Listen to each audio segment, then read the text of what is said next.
पढ़ते पढ़ते भूल जाते हैं। तो नहीं को याद करते हुए ऑप्शंस को पढ़ते हैं कि उत्तर बाल्यावस्था में उपयुक्त नहीं है, जो सही नहीं है वो सही चूज करना है हमको।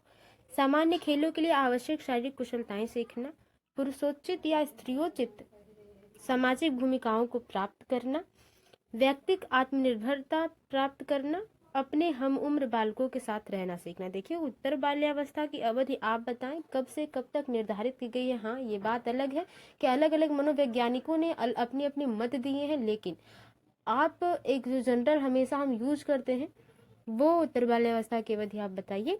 ठीक है, तो सामान्य खेलों के लिए आवश्यक शारीरिक कुशलताएं सीखना ये सही है, इसलिए ये आपका ऑप्शन नहीं होगा। पुरुषोचित और स्त्रियोचित सामाजिक भूमिकाओं को प्राप्त करना, नहीं, अभी आप उत्तर बाल्यावस्था में हैं जहां आपकी उम्र आप बताएंगे।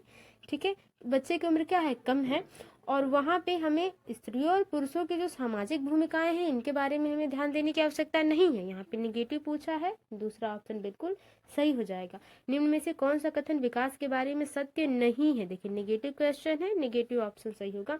विकास अंतः क्रिया का फल है, ये बात सही है, इसलिए ये गलत हो जाएगा, ये नहीं पूछा है, तो जो निगेटिव क्वेश्चन होगा वो सही होगा।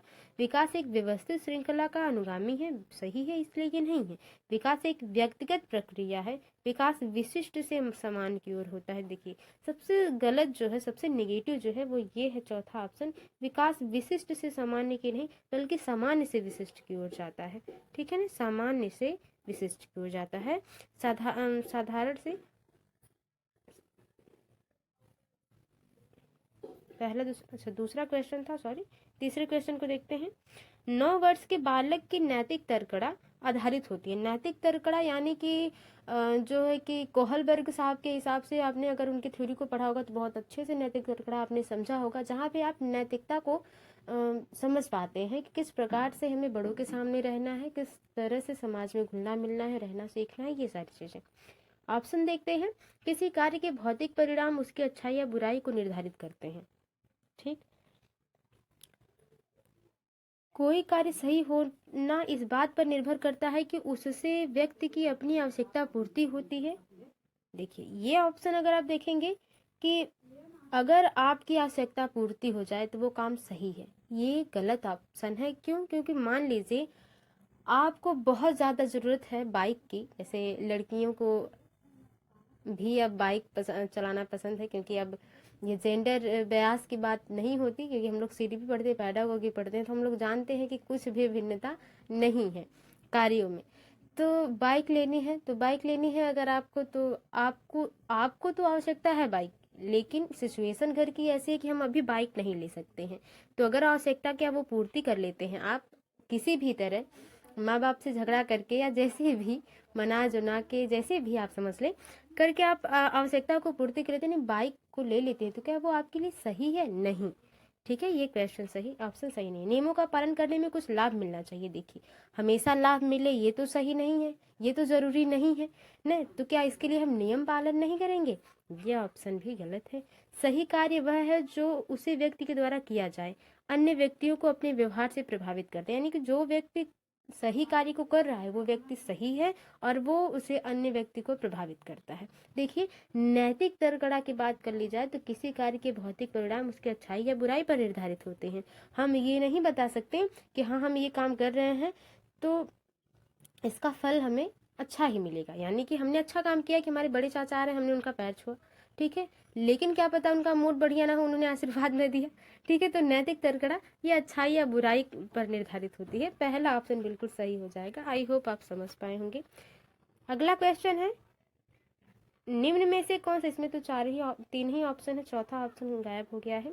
फिलहाल देखते हैं, निम्न में से कौन सा उदाहरण अधिगम को प्रदर्शित करता है? अधिगम को प्रदर्शित करता है यानी कि हाथ जोड़कर अध्यापक का अभिवादन करना, स्वादिष्ट भोजन को देखकर मुंह में लार का आना। तो देखिए ये तो स्वाभाविक क्रिया है, इसके लिए आपको लार लाने के लिए सीखना थोड़ी पड़ता है कि नहीं?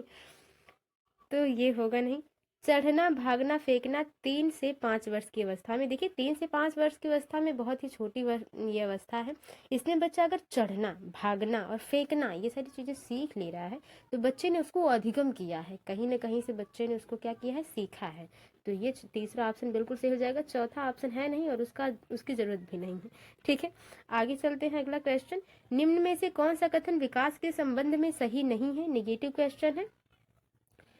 विकास प्रतिमानों की कुछ निश्चित विशेषताओं की भविष्यवाणी की जा सकती है। विकास में कुछ ऐसे पहलू हैं जिनका जो है भविष्यवाणी हम कर सकते हैं कि बच्चा इतने वर्ष में होता है, 3 माह में होता है तो बच्चा जो है अपने माँ को पहचानने लगता है। 12 वर्ष का होता है या 9 वर्ष का होता है, 9 से 11 माह का होता है तो बच्चा चलने लगता है, यानी कि अपने हाथ पैर फेंकने लगता है, बढ़ाने लगता है, चलने की कोशिश करने लगता है, या कुछ बच्चे चलने लगते हैं।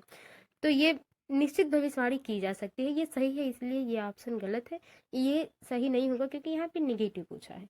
विकास का उद्देश्य वंशानुगत संभव क्षमता का विकास करना है, ये भी सही है ऑप्शन। विकास के विभिन्न क्षेत्रों में संभाव्य खतरे नहीं होते। देखिए विकास के हर एक पहलू में जितनी पॉजिटिविटी है उतनी नेगेटिविटी भी। अगर आप ध्यान से अगर एक बच्चे का डेवलपमेंट आप कर रहे हैं, एक छोटे बच्चों को पाला पोसा जा रहा है, उसको ध्यान से अगर नहीं हम सही समय पे उसकी देखभाल न करने चीज़ों को, तो उसमें खतरे हैं।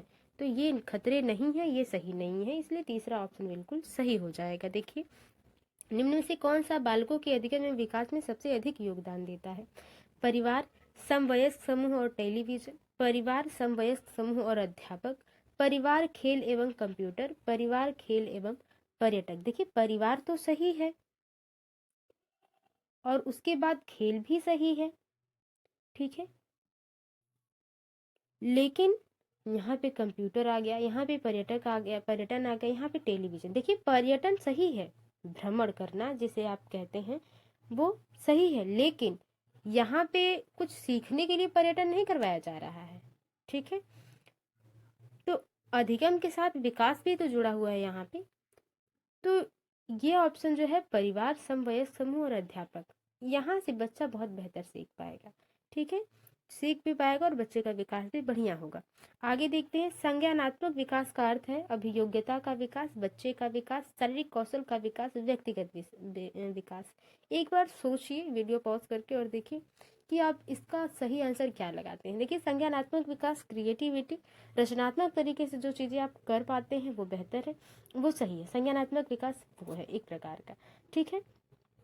तो बच्चे का विकास संज्ञानात्मक विकास में नहीं आता, ये तो पूरी डेवलपमेंट थियरी में आ जाता है। शारीरिक कौशल का विकास ये भी नहीं, व्यक्तिगत विकास, अभियोग्यता का विकास कि आपने कितना सीखा है कि आप कितने योग्य हो चुके हैं। संज्ञानात्मक विकास का अर्थ ये होता है कि आप में कितनी नैतिकता आ गई है, सामाजिकता आ गई है, ये सारी चीजें। पहला ऑप्शन सही हो जाएगा। व्यवहार का करना यानी कि जो काम आप कर रहे हैं, पक्ष डैश में आता है, सीखने के गतिक क्षेत्र में, भावनात्मक क्षेत्र में, मनोवैज्ञानिक क्षेत्र में, संज्ञानात्मक क्षेत्र में। देखिए हम काम कर रहे हैं, तो जब हम काम कर रहे हैं तो वो गतिक क्षेत्र में आएगा, ठीक है, गति यानी चलना फिरना, काम करना। ये पहला ऑप्शन बिल्कुल सही हो जाएगा। आगे देखते हैं। नवा क्वेश्चन है, शैशवावस्था के लिए उत्तम शिक्षण विधि है। शैशवावस्था में मॉन्टेसरी विधि, खेल विधि, किंडरगार्टन और उपयुक्त सभी। तो देखिए 9वां का क्वेश्चन सबसे आसान है। क्यों? क्योंकि शैशवावस्था के लिए ही मॉन्टेसरी विधि का उपयोग किया गया था, खेल विधि और किंडरगार्टन का विधि का यूज किया गया था। चौथा ऑप्शन बिल्कुल सही हो जाएगा। मॉन्टेसरी विधि किसने दी है और किंडरगार्टन विधि के जनक कौन है, ये आप कमेंट बॉक्स में जरूर नोट डाउन करके बताएं। भाषा विकास का सिद्धांत नहीं है, निगेटिव क्वेश्चन। अनुबंधन का सिद्धांत, अनुकरण का सिद्धांत, अतिरिक्त शक्ति का सिद्धांत, परिपक्वता का सिद्धांत। तो देखिए ये सारे सिद्धांत सही हैं। एक जो सिद्धांत नहीं किसी भी मनोवैज्ञानिक ने नहीं दिया वो है अतिरिक्त शक्ति का सिद्धांत, नहीं दिया गया है, तो जो सही है। अनुबंधन का सिद्धांत आप समझ रहे हैं। अनुकरण का सिद्धांत कि बच्चा जो है, स्किनर साहब कहते हैं कि देख देख के बच्चा सीखता है नकल करके, हाँ, तो ये सारे सिद्धांत है। बच्चों के सामाजिक विकास में किसका विशेष महत्व है? खेल है, बाल साहित्य, दिनचर्या, संचार माध्यम। तो देखिए आप समझ गए होंगे किसका सही सबसे आंसर है खेल, क्योंकि बच्चा 1 to 5 हम क्या है 1 to 5 तक के क्लास के बच्चों को हम ये जो है CDP वाला पोर्शन है तो प्राइमरी लेवल का है, तो यहाँ पे बच्चा क्या करेगा 1 to 5 में? बच्चे छोटे होंगे तो वो खेल विधि से ही तो अच्छा विकास कर सकते हैं, और बाल साहित्य, उन्हें संचार, दिनचर्या उनकी कैसी हो, मतलब टाइम टेबल बनाना, ये वो जो हम लोग करते हैं, तो ये बचपन में जरूरी नहीं है, खेल विधि सही है। भाषा विकास के लिए सबसे संवेदनशील समय निम्नलिखित में से कौन सा है? जन्म पूर्व का समय, मध्य बचपन का समय, वयस्कावस्था, प्रारंभिक बचपन का समय। कौन सा संवेदनशील समय, संवेदनीय सबसे समय जो है वो आप जन्म से पूर्व का समय, मध्य बचपन का समय, वयस्कावस्था। प्रारंभिक बचपन का जो समय होता है, प्रारंभिक बचपन का जो शुरुआती, वो सबसे संवेदनशील होता है, वहां पे आपको ज्यादा खतरे होते हैं, बचाव की ज्यादा जरूरत होती है। आगे देखते हैं अगला क्वेश्चन। विकास के लिए निम्नलिखित में से कौन सा एक उचित है? विकास के डेवलपमेंट के हिसाब से विकास जन्म के साथ प्रारंभ होता है और समाप्त होता है। ठीक। सामाजिक सांस्कृतिक संदर्भ विकास में एक महत्वपूर्ण भूमिका का निर्वाह करते हैं। तो देखिए वाइगोत्स्की साहब हमेशा ये कहते हैं कि सामाजिक सांस्कृतिक जो चीज़ें हैं वो बढ़िया हैं, वो मतलब उनकी थ्योरी को आप अगर उनसे रिलेटेड क्वेश्चन आ जाते हैं तो आप ये समझ लीजिए कि अगर सामाजिक संस्कृति की बात हो गई है तो वो ऑप्शन सही होगा। बात यह है कि वो पूरी तरह से पॉजिटिव हो ऑप्शन। एकल आयामी विकास नहीं है, विकास पृथक नहीं है, क्योंकि विकास और आपके जो संज्ञानात्मक विकास है या शारीरिक विकास है, ये सारी जो है उसी में आ जाते हैं, डेवलपमेंट में ही। तो 13 का जो सही आंसर है वो दूसरा हो जाएगा। सामाजिक सांस्कृतिक संदर्भ विकास में एक महत्वपूर्ण भूमिका का निर्वाह करता है। समाज में रहकर बच्चा और भी बहुत कुछ सीख पाता है। शैशव काल की अवधि है जन्म से 1 वर्ष तक, जन्म से 2 वर्ष तक, जन्म से 3 वर्ष तक, 2 से 3 वर्ष तक। तो इसको फटाक से देख लेते हैं। जन्म से 2 वर्ष शैशव अवस्था है। शैशव काल की सबसे कम अवस्था जो है वो हरलॉक जी ने मानी है। इन्होंने शैशव अवस्था को मात्र 14 दिन का माना है, यानी कि 2 हफ्तों का माना है। ठीक है, 2 वीक का। आगे देखते हैं। विकास डैश से डैश की ओर बढ़ता है, सामान्य से विशिष्ट, जटिल से कठिन, विशिष्ट से सामान्य, साधारण से आसान। तो आप समझ गए होंगे, बहुत ही आसान प्रश्न है ये। सामान्य से विशिष्ट, पहले छोटी चीजें सिखाई जाती है, फिर उससे बड़ी, फिर उससे बड़ी, फिर उससे बड़ी। अब आप ही है एक ही बार पूरा सिलेबस लेके लिख ले, फिर पढ़ने बैठे तो आप नहीं पढ़ पाएंगे। आप वही टॉपिक वाइज पढ़ना शुरू करेंगे तो वो चीजें आसानी से आपको याद होती रहेंगी। यही बात हो जाती है विकास के बारे में। मध्य बाल्यावस्था में विकास डेवलपमेंट की बात हो रही है। मध्य बाल्यावस्था में बालक डैश के बजाय डैश अधिक है। अहम केंद्रित, ठीक है, अहम केंद्रित, सामाजिकृत, अहम केंद्रित, जीववादी, सामाजिक, और परिपक्व और अपरिपक्व। देखिए मध्य बाल्यावस्था की बात हो रही है तो इसमें बच्चा जो है वो सामाजिकृत के बजाय अहम केंद्रित होता है, यानी कि उसकी गुड़िया अगर है बच्चे की तो वो समाज के लिए इम्पोर्टेंट है या नहीं है। अगर उसके हाथ से गुड़िया किसी ने छीन लिया, कोई उसका जो बहुत प्रिय खिलौना है छीन लिया गया, तो बच्चा वो बवाल कर देगा, यानी कि दिक्कत है बच्चे को। तो बच्चे अहम केंद्रित ज्यादा होते हैं बाल्यावस्था में, ना कि सामाजिकृत होते हैं। आगे देखते हैं। आपको चोट लगती है, आपको कैसा लगता है, बुरा लगता है, ये उनसे मतलब नहीं होता, वो उनको जो पसंद है वो करते हैं। बच्चों का सामाजिक विकास वास्तव में प्रारंभ होता है विद्यालय पूर्वावस्था में, शैशवावस्था में, पूर्व बाल्यावस्था में और उत्तर बाल्यावस्था में। तो आपको पता है कि सामाजिक विकास वास्तव में जो शुरू होता है वो उत्तर बाल्यावस्था में शुरू होता है, क्योंकि यहाँ पर बच्चा थोड़ा बहुत नैतिक सामाजिक चीज़ों को समझना शुरू कर देता है। बच्चे को लगता है कि हाँ ये चीज़ अगर मुझे बुरी लग सकती है या खराब लग सकती है तो किसी और को भी अगर ये बात बोली जाए तो ये खराब लगेगी। ठीक है, तो ये सारी चीज़ें उत्तर बाल्यावस्था में लगभग समझ में आती हैं बच्चों को। निम्न में से कौन सा कथन सही नहीं है? वृद्धि और विकास अंतः संबंधित है, ये बात सही है इसलिए गलत है। वृद्धि पहले है, विकास बाद में है। विकास संख्यानात्मक है और वृद्धि गुणात्मक है। 18 के सही आंसर की बात कर ली जाए तो विकास क्या है? संख्यात्मक नहीं है। मतलब ये जो है सही नहीं है वो यही है कि विकास संख्यानात्मक नहीं है, ये गुणात्मक है। ये जितना आप सीखेंगे, करेंगे, अधिगम करेंगे, अर्जन करेंगे, वो बढ़ता जाएगा। ठीक है, उसे संख्या में आप प्रदर्शित नहीं कर पाएंगे। बाल विकास को, अच्छा अगर आपसे कहा जाए कि आपने कितना व्यवहार उनसे, अगर 1 घंटे कोई नया व्यक्ति है, कई किसी नए स्कूल में आप टीचिंग कराने गए, वहाँ पे बहुत लोग मिलेंगे और वहाँ पे हमने 6 लोगों के 7 लोगों के साथ बैठ के बात करी पहले दिन, तो हम अगले दिन जरूर ये समझ पाएंगे कि कौन व्यक्ति बढ़िया है, किस व्यक्ति ने कौन सी बात पे ज़्यादा जोर दिया, या वो व्यक्ति का नेचर कैसा हो सकता है। तो ये सारी चीज़ें बाल विकास को सबसे अधिक प्रेरित करने वाला प्रमुख घटक है बड़ा भवन, जो कि गलत है। खेल का मैदान, जो कि सबसे सही है। ठीक है, यौन परिपक्वता बाल विकास में नहीं आती, यानी कि किशोरावस्था की बात होती, वयस्कावस्था की बात होती तो वहां तक बात होती, लेकिन खेल का मैदान है तो सबसे सही आंसर प्रमुख घटक यही हो जाएगा, अधिक प्रेरित करने वाला। सर्वोत्तम, क्योंकि खेल के मैदान में बहुत से ऐसे बच्चे होते हैं, बच्चों के साथ घुलते मिलते हैं, खेलते हैं, बच्चा वहाँ पे बहुत कुछ सीख के आता है, अच्छी चीजें भी और बुरी चीजें भी। सर्वोत्तम विकास के लिए प्रारंभिक अनुभव का स्वरूप होना चाहिए सामान्य, असामान्य, आदर्शवादी, सुखद। प्रारंभिक अनुभव जो हो वो सुखद हो, यानी कि विकास जो आप, या अपने मन की ही बात आप जान लें कि अगर आप किसी बहुत ही अपसेट फील कर रहे हैं, नहीं ठीक लग रहा है आपको, तो वहाँ पे आप किसके साथ बैठना पसंद करेंगे?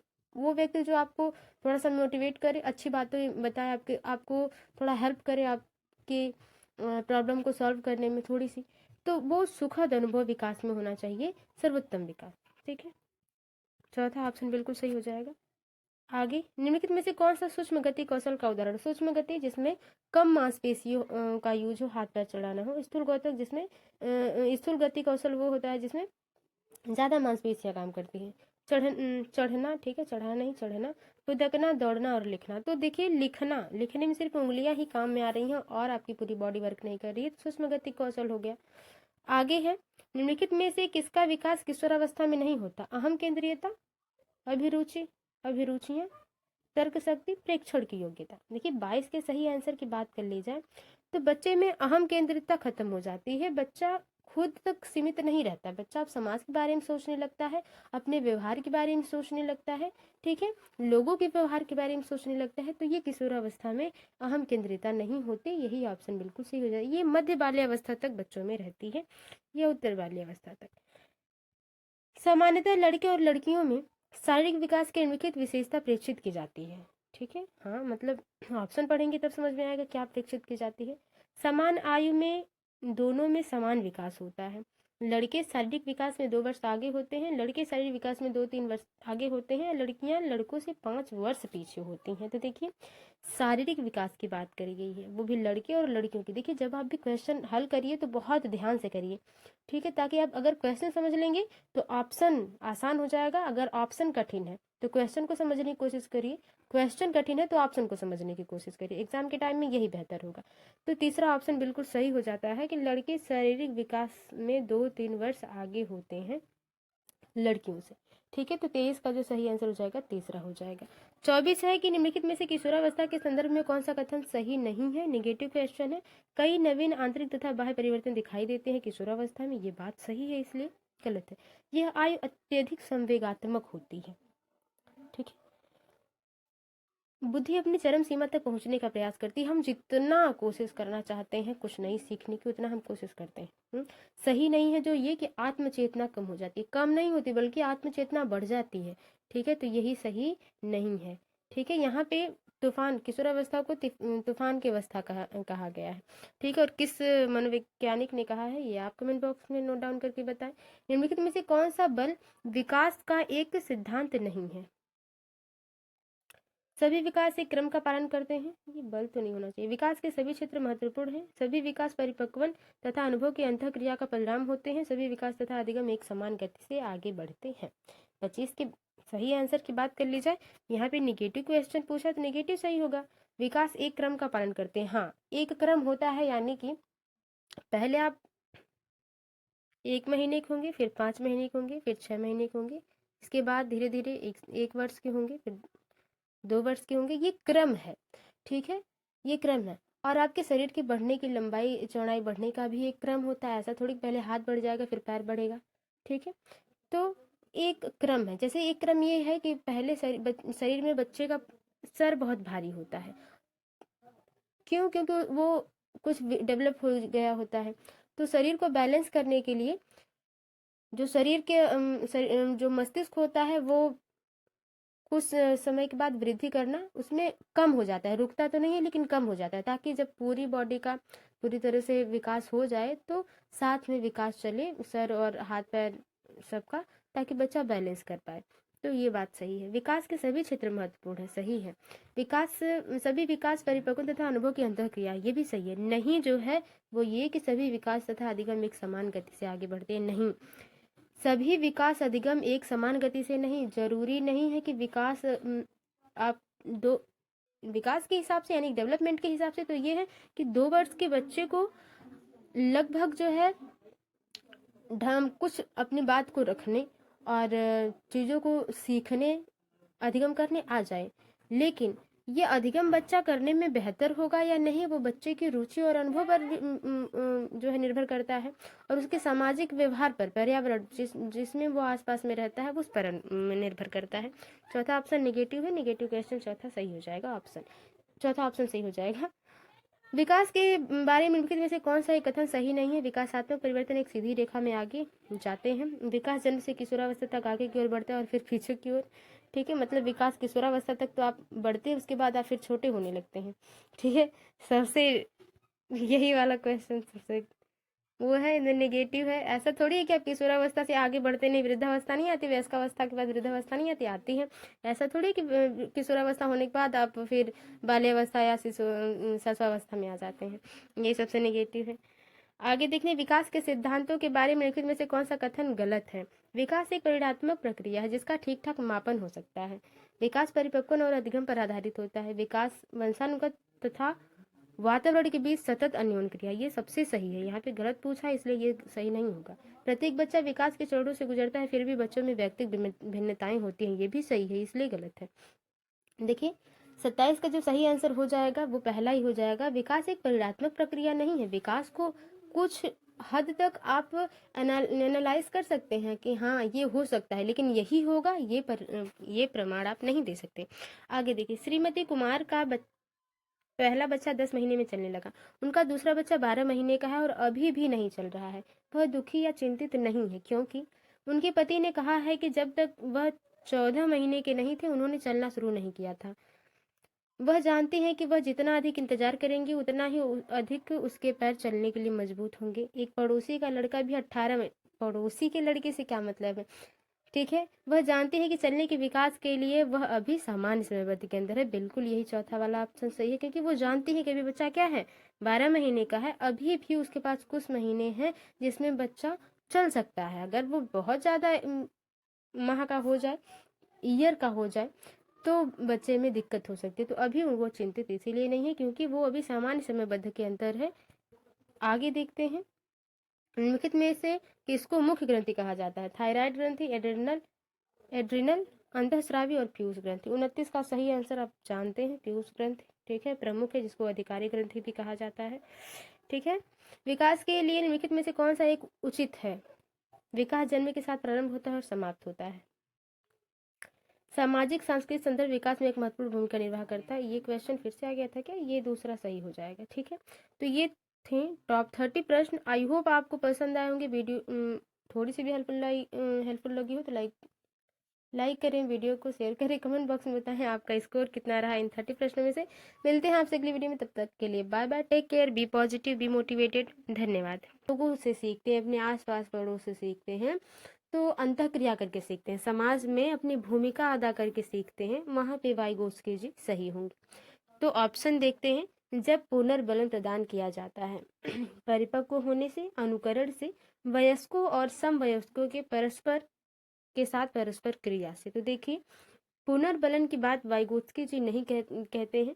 ठीक है, थॉर्नडाइक साहब और और भी हल साहब, ये लोग पुनर्बलन की बात करते हैं, लेकिन वाइगोत्स्की जी पुनर्बलन की बात नहीं करते। पुनर्बलन आप समझ रहे होंगे, पुनर्बलन उसको कहा जाता है जहां पर आप कोई चीज करके देकर काम को करवाएं। जैसे कि बच्चे से कहा जाए, बेटा अगर आप एक पोयम आज सुनाते हो तो हम आज आपको जो है एक टॉफी देंगे या 5 रुपए देंगे।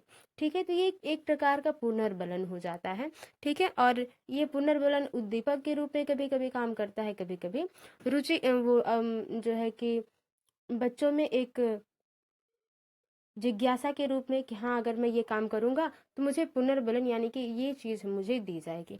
ठीक है, तो ये इसकी बात वाइगोत्स्की जी नहीं करते। परिपक्व होने से, ये परिपक्वता की बात यहाँ पे नहीं करते, बच्चों के सीखने की बात है।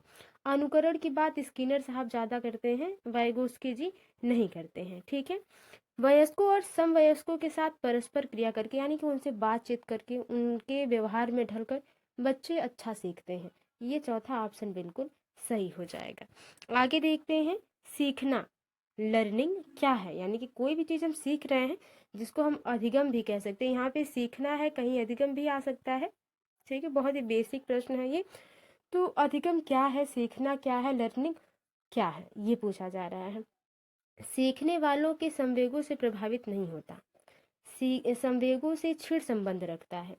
सिखाने वाले के संवेगों से, सीखने वाले के संवेगों से स्वतंत्र है, या सीखने वालों के संवेगों से प्रभावित होता है। देखिए अधिगम क्या है पूछा जा रहा है। ऑप्शन के हिसाब से पहला ऑप्शन कह रहा है कि सीखने वाले के संवेगों से प्रभावित नहीं होता है, तो ऐसी बात नहीं है। अगर आप कोई चीज़ सीख रहे हैं और उसको आप भली भांति अच्छे से सीख जाते हैं, तो आप में एक मोटिवेशन आता है, आप एक मोटिवेट हो जाते हैं अंदर से कि वाह, मैंने इतने कम समय में या इतनी मेहनत में मैंने ये चीज़ सीखी है। तो संवेग, संवेग यानी कि जो आपका मन, अंदर का जो भाव है मन का, यानी कि आपकी भावना, ठीक है, आपके संवेग जैसे क्रोध, डर, भय, प्रेम, ये सारे संवेग है जो मैकडूगल साहब ने अपने थ्योरी में बताया है। मैकडूगल साहब ने अपने थ्योरी में बताया है संवेग और जो है उनके कारक जो हैं अलग अलग उन्होंने बताए हुए हैं, और अच्छे से उस पर बातें भी की जा चुकी हैं। संवेगों से छिड़ संबंध होता है, सीखने का संवेगों से छिड़ संबंध नहीं होता है। सीखना ही ऐसी चीज़ है, अगर आप मान लीजिए सीटेट की तैयारी कर रहे हैं, आप सारे सब्जेक्ट्स को लेकर सीख रहे हैं, बहुत मोटिवेटेड हैं, और बाई चांस इस बार न करें कि आपका नहीं होता है, क्योंकि देखिए पॉजिटिव नेगेटिव हर एक हिस्से का पॉजिटिव और नेगेटिव पहलू होता है। तो नहीं होता है तो आपका संवेग, आप मन से क्या भाव आपका आएगा कि इतनी मेहनत किए फिर भी नहीं हुआ, तो आप कहीं ना कहीं डिमोटिवेट होंगे। तो छिड़ नहीं, बहुत गहरा संबंध होता है, ये भी नहीं होगा।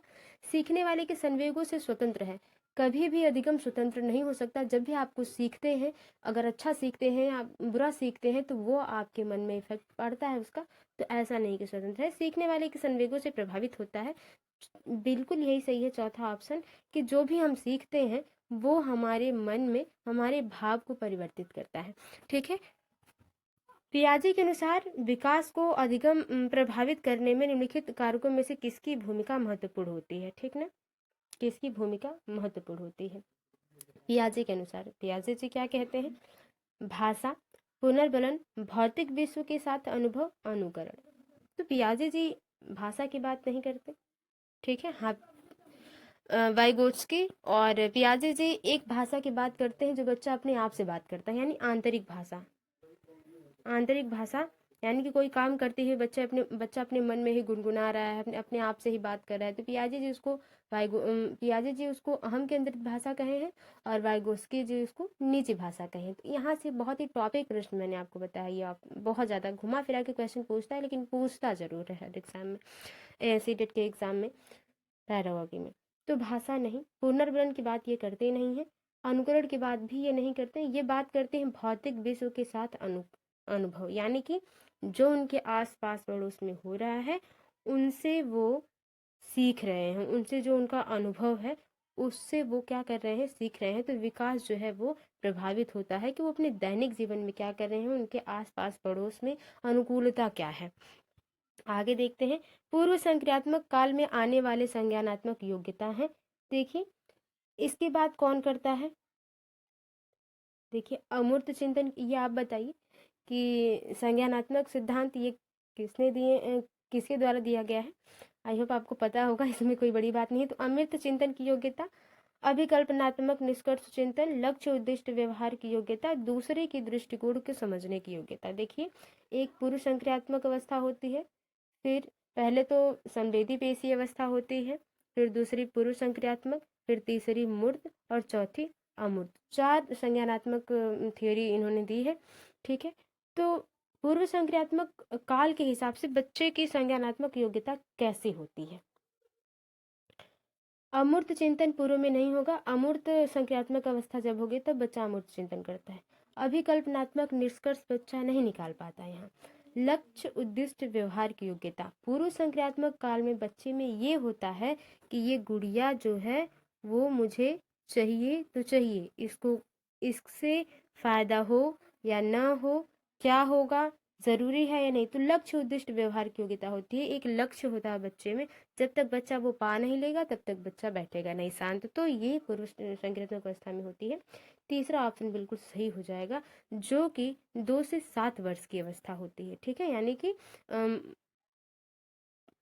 पेशी अवस्था जो है वो जन्म से 2 वर्ष होती है, 2 वर्ष, और ये 2 से 7 वर्ष होती है। आगे बहुत से ऐसे प्रश्न हैं, तो देखते हैं। वाइगोत्स्की के अनुसार सीखने को पृथक नहीं किया जा सकता, यानी कि अधिगम जो है अलग नहीं है।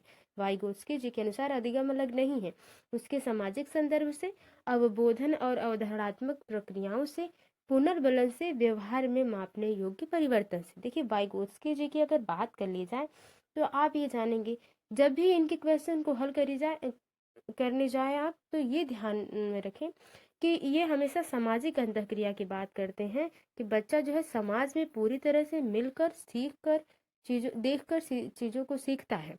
ठीक है, तो अवबोधन और अवधारणात्मक प्रक्रिया वो बात नहीं करते, पुनर्बलन की बात तो ये करते ही नहीं। मापने और व्यवहारों को मापने, किससे मापा जा सकता है, कितना मापा जाता है, इस पर भी वो बात नहीं करते हैं। पहला ऑप्शन बिल्कुल सही जाएगा, उसके सामाजिक संदर्भ से, यानी कि जो सीखना है वो अपने समाज में रहकर सीख सकता है इंसान, वो सीखना अलग नहीं है समाजीकरण से। ठीक है, ये क्वेश्चन कह रहा है। आई होप आप समझ रहे होंगे। बच्चे अपनी समझ से विश्व की परिकल्पना करते हैं, ये कथन किसने दिया है? पावलाव, स्किनर, पियाजे और कोहलबर्ग। देखिए कोहलबर्ग और पियाजे और स्किनर, पियाजे और जो है वाइगोस्की जी, इनसे इतने प्रश्न बनते हैं, इतने प्रश्न बनते हैं कि इनको तो इतनी तरह अच्छे तरीके से रट के जाइएगा कि इनका नाम तो नहीं पता होता। अधिकतर जो 6 to 8 या 1 to 5 के, 6 to 8 की अगर बात कर ली जाए तो वहाँ पे तो नाम तो देगा ही नहीं, नाम देता ही नहीं है, पहले क्वेश्चन बना देता है और ये पूछता है, ऑप्शन के हिसाब से आपको चूज करना पड़ता है कि ये किसके हिसाब से क्वेश्चन पूछा गया है, कि पियाजे जी के साहब, पियाजे साहब की या वैगोत्स्की साहब की किसके हिसाब से क्वेश्चन बना है, तो ये हो जाता है। तो देखिए बच्चे अपनी समझ से विश्व की परिकल्पना करते हैं, यानी कि विश्व ऐसा होगा, बच्चे ऐसा सोचते हैं। तो ये जो है पियाजे जी ही ऐसी बात करते हैं, ये कथन इनके द्वारा दिया गया है। वैसे कथन बहुत ज़्यादा नहीं पूछे जाते सीटेट में, यहाँ पे बस ऐसे ही ले लिया गया था। बालकों की सोच अमूर्तता की अपेक्षा मूर्त अनुभव एवं प्रत्ययों से होती है, यह अवस्था है। यानी कि कौन सी ऐसी अवस्था है, ये देखिए 7 से 12 वर्ष, 2 से 7 वर्ष, 12 से वयस्क तक और जन्म से 2 वर्ष। ये देखिए ऑप्शन देखेंगे और क्वेश्चन देखेंगे तो ये जो है, जो अभी अभी हम लोगों ने संज्ञानात्मक थ्योरी पढ़ी है, पेशी अवस्था, संवेदी पेशी अवस्था, पूर्व संक्रियात्मक अवस्था, मूर्त और अमूर्त, वहीं से है। देखिए जन्म से 2 वर्ष ये संवेदी पेशी अवस्था है। ठीक है, और 2 से 7 वर्ष पूर्व संक्रियात्मक अवस्था है, 7 से 12 जो है वो मूर्त है, और 12 से वयस्क तक ये अमूर्त संक्रियात्मक अवस्था है। ठीक है, तो ये संज्ञानात्मक थ्योरी से पूछा गया। ये किसके द्वारा पूछा गया ये मैं नाम न लूँ, मैं यही कोशिश कर रही हूँ कि आप कमेंट बॉक्स में बताएंगे जरूर। ठीक है, तो मूर्त अनुभव और प्रत्यय से होती है, वो कौन सी है, तो आप समझ रहे हैं कि बच्चा जो सामने देख रहा है, मूर्त यानी कि जो सामने दिख रहा है, ठीक है, उसी से बच्चा अनुभव कर पा रहा है और सीख रहा है, तो वो 7 से 12 वर्ष की उम्र हो जाएगी, मूर्त संक्रियात्मक अवस्था में बात हो जाएगी। क्वेश्चन पढ़ते हैं। कोई 5 साल की लड़की एक शर्ट को तह करते करते हुए अपने आप से बात करती है। देखिए जो क्वेश्चन मैंने अभी भी बताया। ठीक है, लड़की द्वारा प्रदर्शित व्यवहार के संदर्भ में निम्नलिखित में से कौन सा कथन सही है? जीन पियाजे और लेव वाइगोत्स्की इसकी व्याख्या बच्चों के विचारों की अहम केंद्रित प्रकृति के रूप में करेंगे। देखिए यहाँ पे वाइगोत्स्की जी को भी कहा है, पियाजे जी को, तो इनकी थियोरी अलग अलग है, ये दोनों अहम केंद्रित की बात नहीं करते हैं। जीन पियाजे इसे अहम केंद्रित भाषा कहेगा और लेव वाइगोत्स्की इसकी व्याख्या बच्चों की निजी भाषा से अपनी क्रिया को नियमित करने के प्रयासों के रूप में करेगा। 8वें का सबसे सही आंसर यही हो जाएगा कि बच्ची क्या कर रही है, शर्ट को तह बना रही है, क्या बना रही है, तह बना रही है, और उसके बाद वो अपने आप से बात करिए। तो जीन पियाजे इसको अहम केंद्रित भाषा कहेंगे और ले वाइगोस्की इसको क्या कहेंगे, निजी भाषा, कि बच्ची अपने आप से बात करके अपने जो है विल पावर को बढ़ा रही है, या जो है कि बच्चे अपनी सोचने की क्षमता को बढ़ा रही है, तर्क करने की क्षमता को बढ़ा रही है, ये बात कहते हैं लोग। ठीक है, तो ये आई होप आपको क्लियर होगा। आगे देखते हैं संज्ञानात्मक विकास के 4 चरणों, संवेदी पेशी, पूर्व संक्रियात्मक, स्थूल जिसे मूर्त संक्रियात्मक कहते हैं, और औपचारिक संक्रियात्मक जिसे अमूर्त संक्रियात्मक कहते हैं। ठीक है, देखिए हिंदी में जो है नाम वो अलग अलग होते हैं और इंग्लिश में एक होते हैं, तो इंग्लिश वर्ड को ज़्यादा आप वो करिएगा। या यहाँ अगर आप जानते हैं, थ्योरी पढ़ते हैं, तो आप नहीं कंफ्यूज होंगे, मुझे जहाँ तक लगता है। देखिए संवेदी पेशी तो है ही पुरुष संक्रियात्मक, यहाँ पे मूर्त को स्थूल कर दिया है और अमूर्त को औपचारिक कह दिया है, बस यही बात है। तो पहचान की गई किसके द्वारा? हिलगार्ड द्वारा, स्टार्ट द्वारा, हरलॉक द्वारा, पियाजे द्वारा। देखिए जो क्वेश्चन मैं आपसे पूछ रही थी वही क्वेश्चन यहाँ पे आ गया। पियाजे द्वारा ये संज्ञानात्मक थ्योरी दी गई है। इन्होंने चार अवस्था कही है, संवेदी पेशी अवस्था, पूर्व संक्रियात्मक और मूर्त संक्रियात्मक और अमूर्त संक्रियात्मक अवस्था की वो बात करते हैं। ठीक है ना, चौथा ऑप्शन बिल्कुल सही हो जाएगा। अगला क्वेश्चन है कि जब वयस्क सहयोग से सामंजस्य कर लेते हैं, यानी कि जब बड़े बच्चे जो है सामंजस्य कर लेते हैं, तो वह बच्चों के वर्तमान स्तर के प्रदर्शन को संभावित क्षमता के स्तर के प्रदर्शन की तरफ प्रगति क्रम में सुगम बनाते हैं, इसे कहा जाता है। यानी कि क्या कर रहे हैं बच्चे, वयस्क जो है वो सामंजस्य कर ले रहे हैं सहयोग से, किसी के सहयोग से, और बच्चों के वर्तमान समय में जो उनको दिक्कत है उसमें मदद कर रहे हैं। ठीक है, तो वो क्या होगा? समीपस्थ विकास, सहयोग देना, सहगामी अधिगम, सहयोगात्मक अधिगम। देखिए 10वें का जो सही आंसर हो जाएगा वो समीपस्थ विकास हो जाएगा। बच्चों मान लीजिए ये बच्चा यहाँ पर है, इसको यहाँ पहुँचना है। ठीक है, कहाँ पहुँचना है? यहाँ पहुँचना है। इसका फोल्डिंग की बात लगभग जो हो जाती है वो, तो यहाँ पे पहुँचने के लिए वयस्क तो पहले से ही इन चीज़ों को कर चुका है, इसलिए बच्चे को वो अच्छे से मार्गदर्शन कर सकेगा।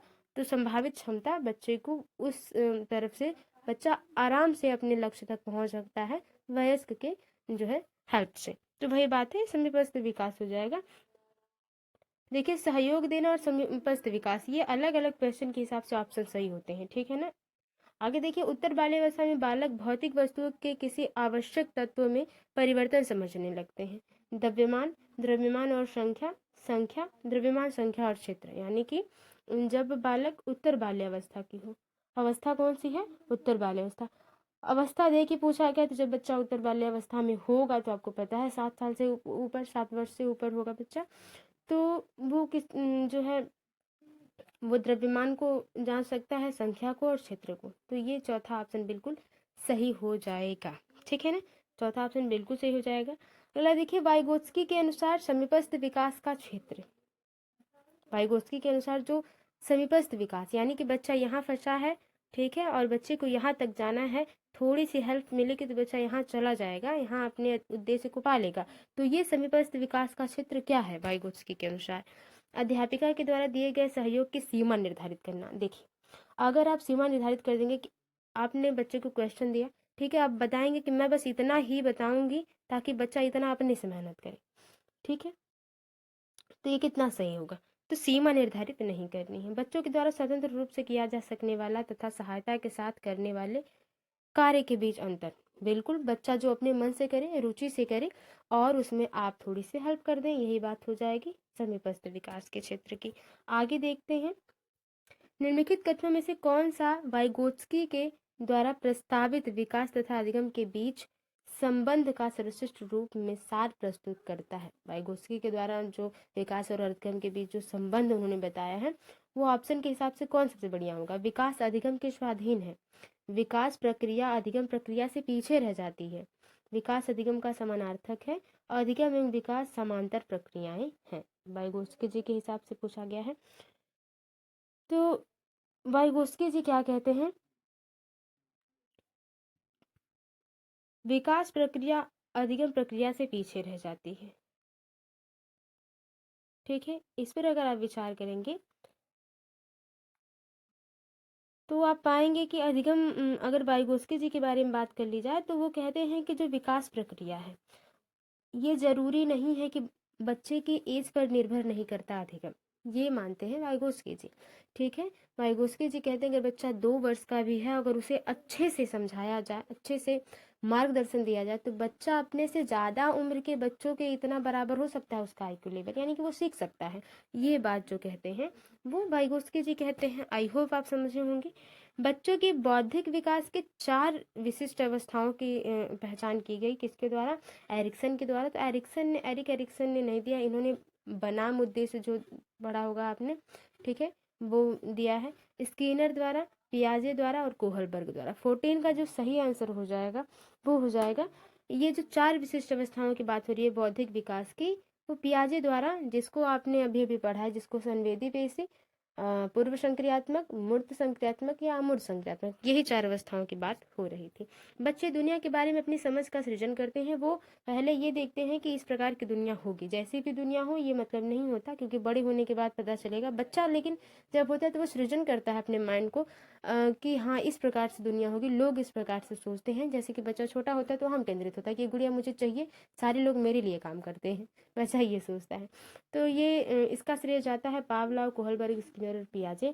तो ये जो बात कहते हैं वो पियाजे जी कहते हैं कि बच्चा अहम केंद्रित होता है, बच्चा जो है दुनिया के बारे में खुद जो है कल्पना करता है, अपने विचार को कलेक्ट करता है। चौथा ऑप्शन बिल्कुल सही हो जाएगा। पियाजे के अनुसार निम्नलिखित में से कौन सी अवस्था में बच्चा अमूर्त संकल्पनाओं के विषय में तार्किक चिंतन करना आरंभ कर देता है, यानी कि जो चीजें दिखाई नहीं दे रही। मूर्त संक्रियात्मक में जो चीजें दिखाई देती हैं उस पर बात होती है। अमूर्त संकल्पनात्मक यानी कि जो चीजें न दिखाई दे, बल, ऊर्जा, वायु, जो चीजें न दिखाई दे, गुरुत्वाकर्षण बल, ये सारी चीजें, ठीक है। तो ये कब बच्चा चिंतन करेगा? औपचारिक संक्रियात्मक अवस्था यानी कि अमूर्त संक्रियात्मक अवस्था, ठीक है। संवेदी पेशी अवस्था, पूर्व संक्रियात्मक या मूर्त। देखिए मूर्त को कभी कभी मूर्त भी कहा जाता है, कभी कभी स्थूल भी कहा जाता है, तो अनेक नाम है इनके हिंदी में। औपचारिक को आप अमूर्त भी कहते हैं और औपचारिक भी कहते हैं, ठीक है। तो जब अमूर्त चिंतन करेगा बच्चा तो जाहिर सी बात है कि बच्चा क्या है, औपचारिक संक्रियात्मक अवस्था में, अमूर्त संक्रियात्मक अवस्था में, ठीक है। जन्म से 2 वर्ष होती है, 2 से 7 वर्ष होती है, 7 से 11 वर्ष, यहाँ 12 वर्ष से ऊपर या 11 वर्ष से ऊपर हो जाती है। ये औपचारिक संक्रियात्मक अवस्था, इन्होंने पियाजे साहब ने जो है ये वर्ष निर्धारित किए हैं इन अवस्थाओं को बांटते हुए।